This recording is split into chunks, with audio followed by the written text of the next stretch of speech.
10वीं कक्षा के सभी धुरंधरों, पढ़ाई वढ़ाई करो। आज लाए तुम लोग के लिए नया चैप्टर, पहला चैप्टर और दूसरा चैप्टर का सवाल सभी बता दिए भाई। जितना बताया गया है बस उतने में से ही आएगा, ठीक है। अगर कुछ नहीं पढ़े हो उतना भी पढ़ लोगे ना तो उतने में 5 नंबर पहले सवाल से आएगा, 5 नंबर दूसरे सवाल से, 5 10 नंबर तो सही हो जाएंगे और 5 से 6 नंबर इस सवाल से भी आएंगे। पहला क्वेश्चन देखो, ये क्या है, चैप्टर नंबर 3 मैथमेटिक्स का क्या नाम है उसका, 2 चर में रैखिक समीकरण। तो देखो पहला सवाल क्या कह रहा है, ग्राफ विधि द्वारा दिखाएं कि रैखिक समीकरण निकाय इतना एवं इतना के अनेक हल हैं, ठीक है। और आया है 2023 में ये सवाल 6 नंबर का सवाल, ठीक है। लेकिन एनसीईआरटी की बुक में देखोगे तो एक सवाल लिखा होगा जो रिलेटेड है रेल की पटरियों से, ऐसे रेल की पटरियों से रिलेटेड है, वो भी तुम्हारा ग्राफ विधि से ही सॉल्व करना है, वो भी 2023 में पूछा जा चुका है, ठीक है। इसीलिए ये सवाल हम बता रहे हैं, बस जैसे बता रहे हैं वैसे ही सॉल्व करना भाई, एकदम अच्छा नंबर 6 नंबर मिल जाएगा तुम्हारा। और सॉल्व करते हैं। देखो क्या कह रहा है, 2 समीकरण दिया है, 3x - y = 2 और क्या करेंगे हम इसको पक्षांतर करके x y का 2 3 वैल्यू निकालेंगे, ठीक है। तो यहाँ से y को उधर भेजेंगे, 2 को इधर लाएंगे तो ये हो जाएगा 3x - 2। तो यहाँ से x और y का बॉक्स में वैल्यू निकालते हैं। ऐसा तो तुम लोग भी किए ही होगे स्कूल में, ठीक है। और हम भी निकालते हैं, यहाँ x यहाँ y, यहाँ पे x 2 वैल्यू ही निकालो, ज़्यादा मत निकालो, समय भी कम में रहेगा। x का वैल्यू लिखो 0 और y का वैल्यू कितना आएगा, अगर x 0 हो जाएगा तो 0 में 3 का गुणा करेंगे 0 हो जाएगा, तो बचेगा y - 2। अगर x का वैल्यू 1 रखेंगे तो देखो 3 × 1 3 आ जाएगा, 3 में से 2 घटाओगे कितना बचेगा 1, तो 1 यहाँ लिख दो। हाँ, अब इसको आते हैं ग्राफ पे प्लॉट करेंगे ना, यहाँ पे हम बनाते हैं ग्राफ। ये मान लो y अक्ष है अपना और ये है x अक्ष, ठीक है। तो पहला पॉइंट क्या है, 0, 2, x, y का क्या है हमारे पास, पहला 0, -2 है ना, तो x तो 0 यहाँ पे होगा, -2 मान लेते हैं, एक y अक्ष हो, -y नीचे होता है और इधर -x होता है, ठीक है। तो -2 मान लो यहाँ पर है और पहला पॉइंट हमको यहीं पे मिलेगा, क्या, 0, -2। और दूसरा पॉइंट क्या है, 1, 1, मान लो 1 y अक्ष पर 1 इधर प्लस में इसीलिए ऊपर लिए हैं, x अक्ष में 1 इधर, तो इनको ऐसे ले जाएंगे, यहाँ पे मीट करेगा तो यहाँ पर होगा अपना 1, 1। अब एक ऐसा रेखा खींचो जो इन दोनों पॉइंट से होकर जाए, ठीक है। तो खींच देते हैं एक रेखा, देखो भाई सीधा गया है ना, मान लेना सीधा ही गया है। तो ये किस समीकरण का रेखा है, ये इस समीकरण का रेखा है। तो यहाँ पर हम इस समीकरण को दिखाएंगे, 3x - y = 2। तो देखो भाई, अगर तुम्हारे पास कोई भी 2 चर में एक रैखिक समीकरण दिया हुआ है तो उसका क्या मतलब है, वो किस समीकरण का मतलब, वो किसका समीकरण होगा, एक रेखा का समीकरण होगा, है ना। अच्छा सोचो, अब अच्छा आओ दूसरे पे आते हैं। ये पहले समीकरण का रेखा बना दिए, दूसरा समीकरण क्या है, 9x - 3y = 6। 3 दोनों में से कॉमन ले लो, कॉमन लेंगे तो क्या हो जाएगा, यहाँ 3 कॉमन ले लिए, यहाँ बचेगा 3 3 या 9, तो 3x - इधर y इधर 6, 3 इधर इंटू में उधर जाएगा बटे में कट जाएगा, 3 दूना 6, तो यहाँ 3x - y = 2। अगर ध्यान से देखो तो ये देखो समीकरण वही वाला है ना, पक्षांतर करेंगे तो वही चीज़ आ जाएगा, y = 3x - 2। मतलब अगर इसका भी पॉइंट बनाएंगे, ग्राफ के लिए पॉइंट ढूंढेंगे तो वही 2 पॉइंट मिलेगा। यहाँ अगर 0 रखेंगे, यहाँ -2, यहाँ 1 रखेंगे तो यहाँ पर भी 1 ही मिलेगा, है ना। मतलब इसका लाइन उसी लाइन के ऊपर से होकर जाएगा, ठीक है। तो हमारा इस समीकरण के लिए भी वही पॉइंट होगा दोनों। अब इसके लिए लाइन जो ड्रॉ करेंगे यही लाइन मिलेगा हमको, मतलब दोनों लाइन एक के ऊपर एक है ना। ये किस लाइन का समीकरण, उसी क्या लिखेंगे, 9x - 3y = 6। अब देखो भाई, दोनों लाइन एक के ऊपर एक है, इसका मतलब क्या हुआ, इसका मतलब ये हुआ कि ये दोनों रेखाएं समपाती हैं। अब ये समपाती क्या होता है, समपाती है, समपाती का मतलब होता है कि अगर एक रेखा के ऊपर दूसरी रेखा भी आ गई तो इस कंडीशन को बोला जाता है समपाती। इसका मतलब होता है कि जो समीकरण दिए हुए हैं उसके अनेक हल होंगे। और हमको यही सिद्ध करने के लिए भी कहा था कि दिखाइए कि रैखिक समीकरण इतना इतना के अनेक हल होंगे। तो तुम एक लाइन बस नीचे लिख भी दोगे कि चूंकि रेखाएं समपाती हैं इसीलिए इन समीकरण का अनेक हल होगा। इसका मतलब क्या होगा कि अनेक हल होंगे, समपाती का मतलब है। ठीक है, तो अब देखो दो रेखाओं से रिलेटेड तीन बातें होती हैं। पहला, या तो अगर एक प्लेन में दो रेखाएं हैं, एक समतल में दो रेखाएं हैं, तो तीन चीजें उन दोनों रेखाओं से हो सकता है। देखो क्या क्या बताते हैं अभी। ये तो पहला क्वेश्चन तुम्हारा हो गया भाई, 6 नंबर तुमको इतने में मिल जाएगा। अब दो रेखाओं से होने वाले कंडीशंस को बताते हैं हम। ठीक है, मान लो दो रेखा है एक समतल में, तो वो दोनों रेखाएं या तो एक दूसरे के समांतर हो सकती हैं, है ना, या एक दूसरे को कहीं ना कहीं कट कर सकती हैं। समांतर होने का मतलब कहीं भी कट नहीं करेंगी, और दोनों रेखाएं एक दूसरे को कहीं कर सकती हैं। और तीसरी बात ये हो सकती है कि वो दोनों रेखाएं एक के ऊपर एक जा सकती हैं। पहला तो ये हो सकता है कि एक रेखा गया और दूसरा ऐसे ही चला गया। दूसरा बात ये हो सकता है कि एक रेखा दूसरे रेखा को कट करके चला जाएगा। और तीसरा बात ये हो सकता है कि जो पहला रेखा गया उसी के ऊपर से दूसरा रेखा भी जा सकता है ना।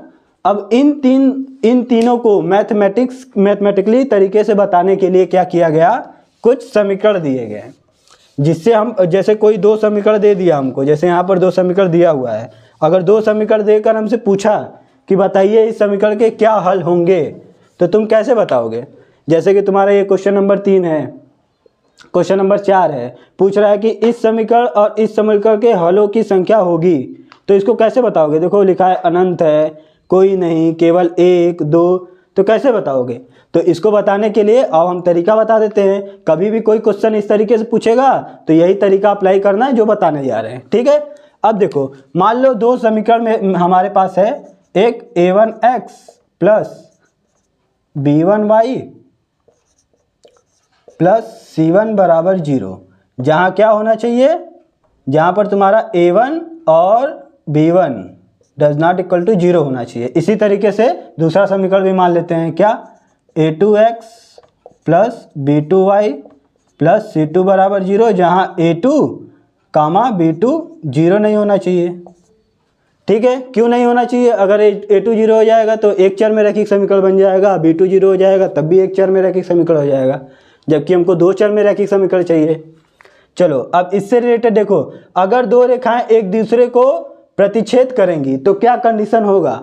अगर दोनों रेखाएं एक दूसरे को प्रतिच्छेद करेंगी तो ये जो इस समीकरण का जो गुणांक है, x का गुणांक है a1, y का गुणांक है b1, ये अचर पद है। यहाँ पर x का गुणांक है a2, y का गुणांक है b2, यहाँ पर c2 अचर पद है। ठीक है, तो इन गुणांकों के, दोनों समीकरणों के गुणांकों को लेकर एक रिलेशन बनाया गया, क्या, कि a1 अपान a2, अगर a1 अपान a2 बराबर नहीं है b1 अपान b2 के, तो इसका मतलब होगा कि इन दोनों समीकरण के एक हल होंगे, केवल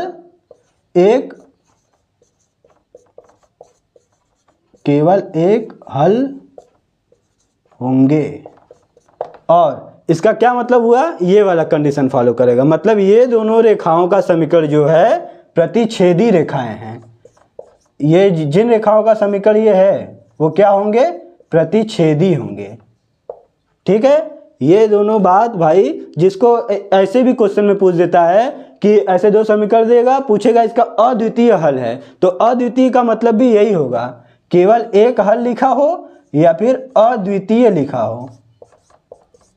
इसका मतलब दोनों का मतलब सेम है। ठीक है भाई, अद्वितीय लिखा हो या फिर केवल एक लिखा हो, तो हम कौन से कंडीशन को अप्लाई करेंगे, ये वाला।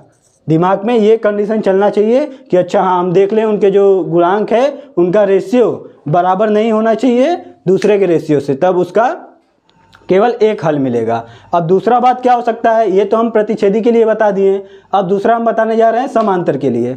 समांतर के लिए देखो क्या हो सकता है, समांतर के लिए होगा a1 अपॉन a2, इसका कोफिशिएंट और इसका कोफिशिएंट मतलब गुणांक, इसका गुणांक इसका गुणांक बराबर हो b1 अपॉन b2, मतलब इसके गुणांक के अपॉन के, और बराबर नहीं होना चाहिए c1 अपॉन c2 के।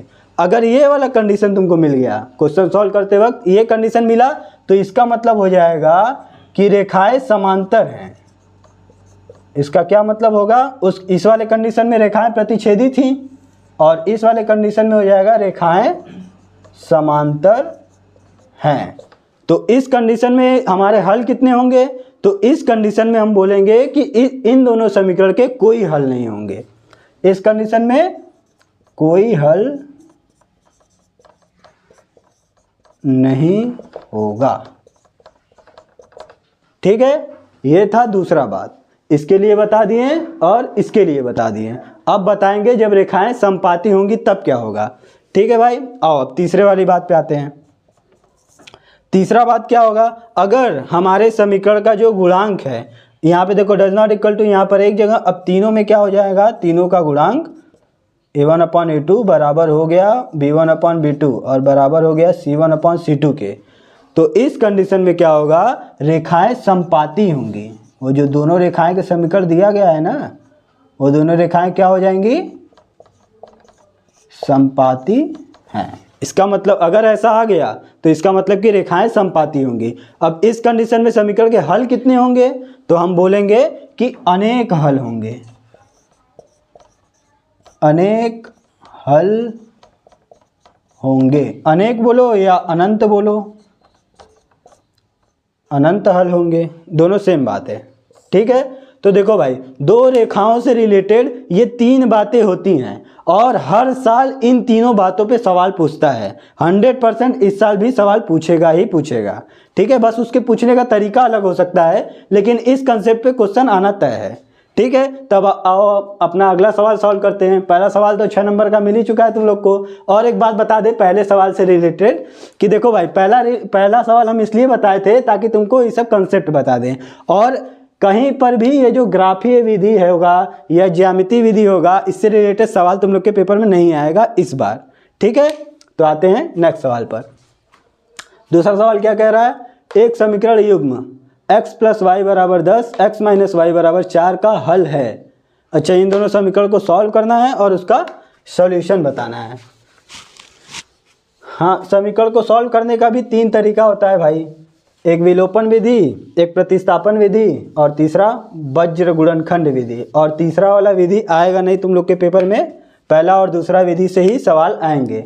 ठीक है, तो पहले और दूसरे विधि से कोई से भी सवाल कर देते हैं। क्या दिया है, पहला x + y = 10 x - y = 4, जोड़ दो, दोनों को जोड़ेंगे तो क्या होगा, ये माइनस ये प्लस कट जाएगा, x 2x, ये 14, 2 × 7 = 14, x का मान 7 रख दो किसी भी समीकरण में, x के जगह 7 रख दिए, -y = 4, उधर भेजो इधर बुला दो, 7 - 4 = y, y का मान 3 आ गया। कहीं भी देखो x 7 और y 3 है, ऐसा कोई ऑप्शन है, x 7 और y 3, तो ये तुम्हारा सही होगा आंसर।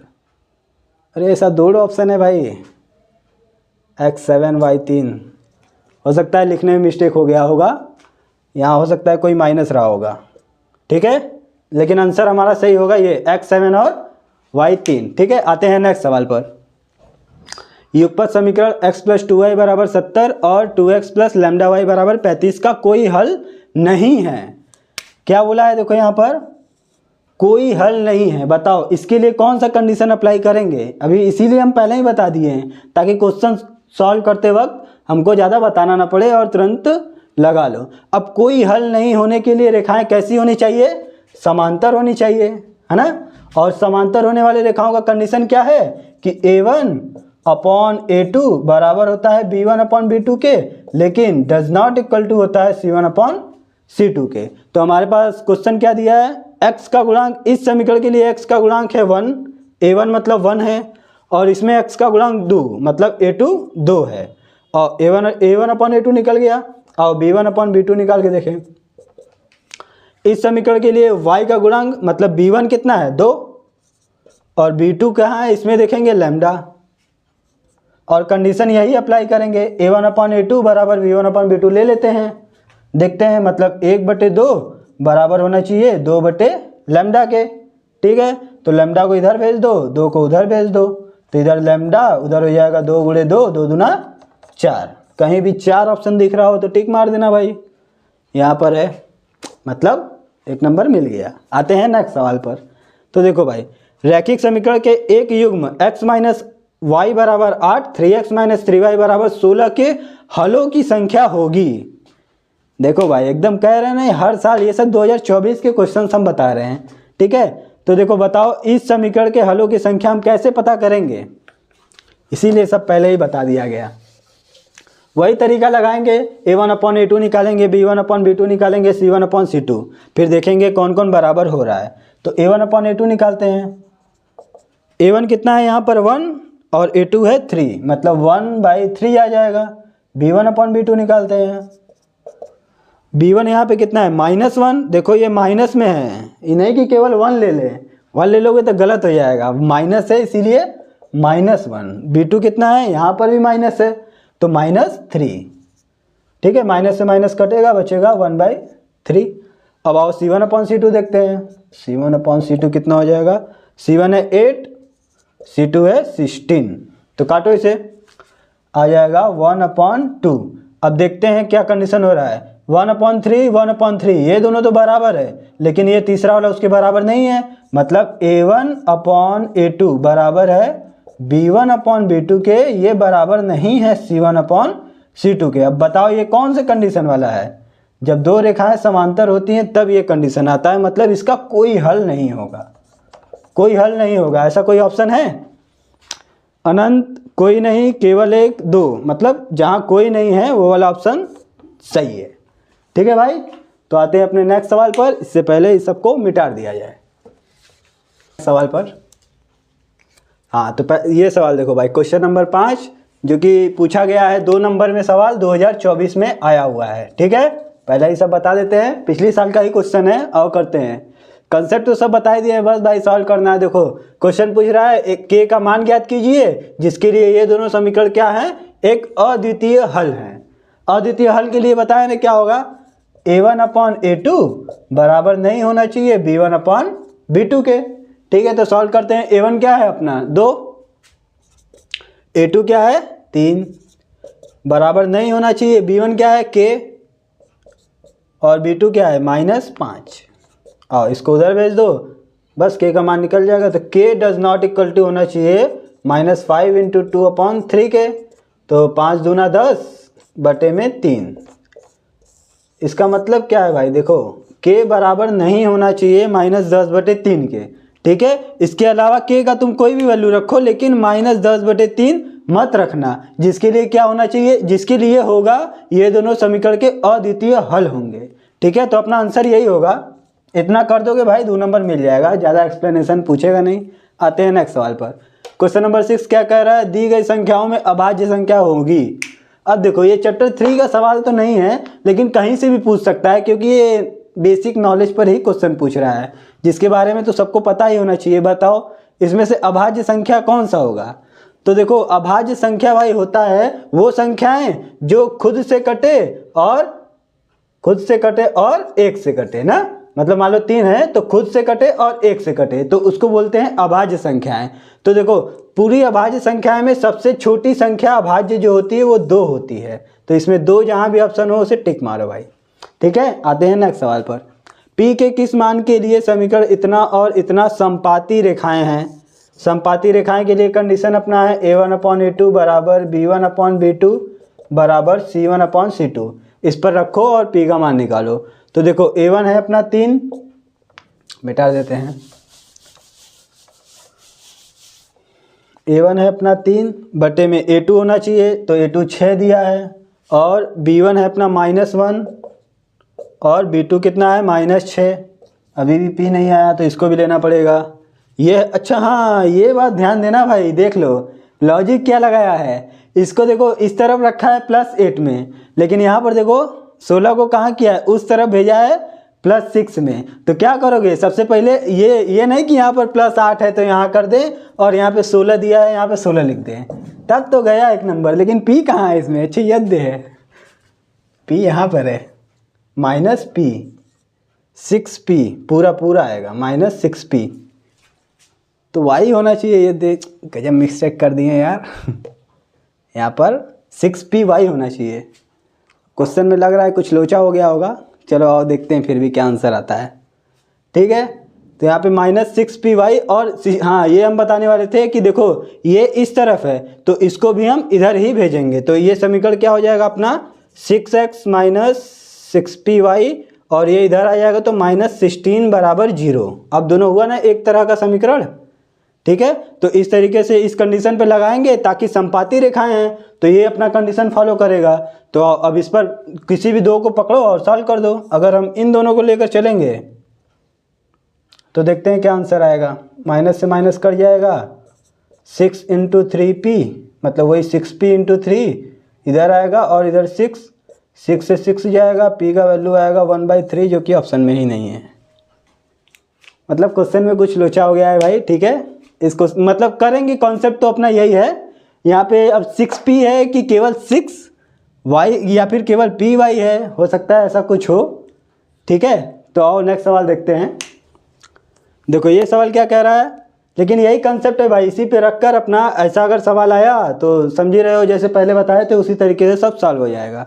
आते हैं इस सवाल पर। यदि m बराबर 5 और n बराबर इतना है हो तो इसका मान ज्ञात कीजिए। अच्छा देखो ये क्वेश्चन देखकर कितना डरावना है। जो बच्चे ऐसा क्वेश्चन सॉल्व नहीं किए होंगे उनके लिए ये सब सवाल तो एकदम डरावना वाला ही है। तो आओ सॉल्व करते हैं। पूछ रहा है वैल्यू हमको करनी में m² + n² का मान ज्ञात कीजिए, जबकि दिया है m का मान 5, m 5 दिया है लेकिन n का मान नहीं दिया है। n दिया है m + 7, m का मान 5 है तो m की जगह 5 रख दो, ये आ जाएगा 5 + 7 यानी कि 12। n का मान 12 आ गया, m का मान दिया है अपना 5। अब n और m का मान यहाँ रखते हैं तो करनी में आ जाएगा m है 5, 5 का स्क्वायर प्लस 12 का स्क्वायर, तो ये हो जाएगा 5 का स्क्वायर 25, 12 का स्क्वायर तुम लोग को भी भाई मेरी तरह याद होना चाहिए। ठीक है, तो ये आ जाएगा 169 जो स्क्वायर होता है 13 का, 13 का। 13 कहीं ऑप्शन में दिख रहा है तो ये 13 है। आते हैं नेक्स्ट सवाल पर। यदि 3x + 2py, देखो जैसे यहाँ 2py लिखा है ना वैसे ही यहाँ पर भी कुछ हो गया होगा। यहाँ पे भाई केवल p ही होना चाहिए था, 6 नहीं होना चाहिए था शायद। चलो देखते हैं, कोई बात नहीं।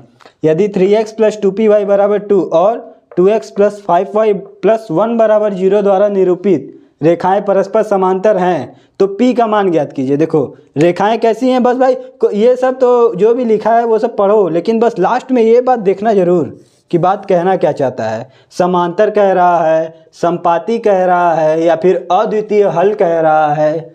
3 बातें होती हैं, तीनों बातों पर क्वेश्चन आया हुआ है तुम्हारा। तो और समांतर वाला कंसेप्ट तो तुमको पता ही है, a1/a2 बराबर होना चाहिए b1/b2, वो बराबर नहीं होना चाहिए c1/c2 के लिए। तो क्या है, a1 क्या है 3 बटे में a2 क्या है 2, बराबर तो होना चाहिए। b1 क्या है तुम्हारा 2p और b2 क्या है तुम्हारा 5। अब उसको लेने का ज़रूरत नहीं है क्योंकि जब इन दोनों से ही p का वैल्यू ही पूछा है, p का वैल्यू इससे ही निकल जाएगा। इसको इधर भेज दो, इसको इधर, तो अपना वैल्यू कितना आ जाएगा 2p बराबर हो जाएगा, इसको इधर भेजो 5 × 15, 5 × 3 हो जाएगा और बटे में 2, तो यहाँ से p का मान आ जाएगा 15/2 दूना 4। हाँ 15/4 ये पहला ऑप्शन है। ठीक है, तो पहला ऑप्शन टिक करो, आगे बढ़ो। आगे क्या सवाल दिया है, हाँ ये सवाल देखो भाई 2024 में पूछा है, मतलब पिछले साल का सवाल है, 4 नंबर का सवाल है। ठीक है, और इसको सॉल्व करते हैं। अच्छा देखो दशमलव में दिया हुआ सवाल, मतलब कुछ लोग देखते हैं दशमलव ना जो नहीं पढ़े होते हैं डर जाते हैं कि अरे दशमलव का सवाल है कैसे सॉल्व करेंगे। ठीक है, कुछ लोग क्या, हम जिनको अपने भाई बहन को भी पढ़ाते हैं तो सबको इससे बहुत डर लगता है। तो आओ तुम लोग का डर इससे निकालते हैं। तो क्या है, कुछ दिया नहीं, देखो समीकरण पहले लिख लो। पहला समीकरण 2x + 0.3y = 13। दशमलव कई तरीके से हटा सकते हैं, यहाँ पर हटाना थोड़ा आसान है। देखो क्या करेंगे, दोनों तरफ लिखेंगे, दोनों पक्षों में लिखना नहीं है, तुम अपने से गुणा भी कर दोगे तो चलेगा। 10 से क्या करेंगे, दोनों तरफ गुणा कर देंगे। लिखोगे तो टाइम जाएगा भाई, बोर्ड में अब टाइम बचाना है तुमको, कम समय में पूरा काम करना है। ठीक है, 10 से दोनों पक्षों में गुणा करेंगे तो अब देखो इस 10 का गुणा इसमें भी होगा, इस 10 का गुणा इसमें भी होगा। जब ये 10 गुणा होगा तो ये दशमलव घसक के पीछे आ जाएगा, मतलब ये हो जाएगा 2x, ये हो जाएगा 3y और इधर हो जाएगा 13 ना। ऐसे ही इस समीकरण में भी 10 का दोनों तरफ गुणा कर देंगे, ठीक है। तो आओ करते हैं। 4x प्लस माइनस है 0.5y बराबर माइनस 0.7। 10 का जब दोनों तरफ गुणा करेंगे तो क्या हो जाएगा, ये 4x माइनस 5y बराबर 7। अब देखो एक समीकरण यहाँ मिल गया जिसे हम समीकरण 1 नाम दे दिए, इसको समीकरण 2 नाम दे दिए, ठीक है। तो ये दोनों तुम्हारे सिलेबस में दो ये चीज़ें, एक विलोपन विधि, एक प्रतिस्थापन विधि, और एक और है वज्र गुणनखंड विधि, जो कि है नहीं अब सिलेबस में और उसको पढ़ना भी नहीं है, ठीक है। तो दोनों विधियों में से जो भी तुमको आसान लगे वो सॉल्व कर दो। तो हम क्या करेंगे, समीकरण 1 में 2 का गुणा करके समीकरण 2 से घटा देंगे, ठीक है। क्या करेंगे, समीकरण 1 में 2 से गुणा करके समीकरण 2 में घटाने पर, समीकरण 2 में से घटाने पर, चलो इसमें 2 का गुणा करेंगे तो क्या हो जाएगा, यहाँ 4x प्लस 6y बराबर 13 दूना 26, और इसको ऐसा ही कर लिखेंगे माइनस 5y बराबर माइनस 7, ठीक है। तो घटा दो, यहाँ माइनस है तो प्लस, यहाँ माइनस है तो प्लस, ये कट जाएगा पूरा। और यहाँ क्या 6 5 ऐड होगा तो हो जाएगा 11y बराबर, ये क्या है, यहाँ भी प्लस है तो जोड़ दो इसको, कितना हो जाएगा 33 आ जाएगा, है ना। अब काट दो, 11 3 33, तो y का मान आ जाएगा 3, ठीक है। अब y का मान 2 समीकरण है, किसी भी एक समीकरण में रखकर x का मान निकाल लो। मान लो हम रख देते हैं समीकरण 1 में, y बराबर 3 समीकरण 1 में रखने पर, तुम लिखना भाई एकदम अच्छे से, y बराबर 3 समीकरण 1 में रखने पर। तो समीकरण 1 में हम रखेंगे तो देखो क्या होगा, 2x प्लस 3 गुणे 3 बराबर 13, तो यहाँ 2x बराबर 3 तिरिक के 9 हो जाएगा, 13 माइनस 9, तो यहाँ 2x बराबर 4 आएगा, 2 से काटोगे x बराबर 2 आएगा। ये x का मान, बगल में लिख देना y का मान, बस चले जाना अपने अगले सवाल पर। 4 नंबर का सवाल यहाँ भी दिखे। तो देखो भाई, तीसरे चैप्टर से रिलेटेड कुछ अच्छे क्वेश्चंस थे और कुछ कॉन्सेप्ट थे, और यही सब कॉन्सेप्ट से भाई क्वेश्चन आएगा। कुछ और क्वेश्चन तुमको हम बताएंगे जो कि कई बार पूछा हुआ है और 2023-24 में पूछा हुआ है, ठीक है। तो अगले सवाल में, अगले मतलब क्लास में आएंगे कुछ और अच्छे क्वेश्चन लेकर, जो तुमको 6 नंबर 4 नंबर ऐसे क्वेश्चन लेकर आएंगे, ठीक है। तो अभी के लिए बस इतना ही।